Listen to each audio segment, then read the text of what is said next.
El club té ara mateix sis equips federats, té una escola d'hoquei, dintre dels equips federats hi ha un d'iniciació i aleshores tenim també el que li diem l'escola hoquei a les escoles, o l'escola rodada, que en aquests moments tenim 5 col·legis aquí a Valls on els nostres monitors ensenyen a patinar la canalla. La veritat és que, sobretot per l'equip tècnic, que el Gepi Selva ho dirigeix des de la distància, però ell està molt al damunt. L'equip tècnic nostre és molt voluntari, òbviament, però vull dir, molt d'interès, molta proactivitat envers la canalla, envers el club. Han sigut uns anys positius, hem pogut créixer una miqueta més. Dissortadament les instal·lacions no ens permeten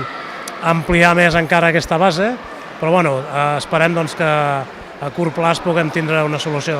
amb aquest problema que tenim. Estem en bona relació amb l'Ajuntament, amb la regidoria d'esports, hem presentat propostes, de fet hem presentat 2 projectes, anem a dir amb cara i ulls, per poder aquesta pista que veieu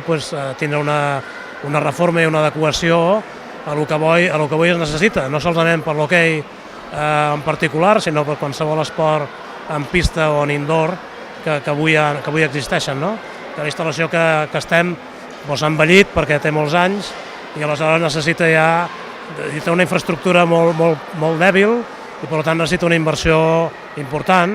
i una adequació important pels dies que tenim avui, pels dies que correm. La nostra ambició és tindre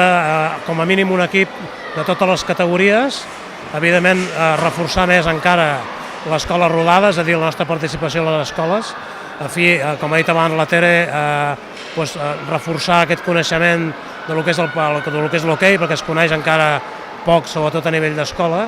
i a poc anar creixent en aquest sentit. Esperem, com us deia, que la infraestructura pugui anar millorant i que, evidentment, puguem oferir als nostres patinadors unes instal·lacions que es mereixin.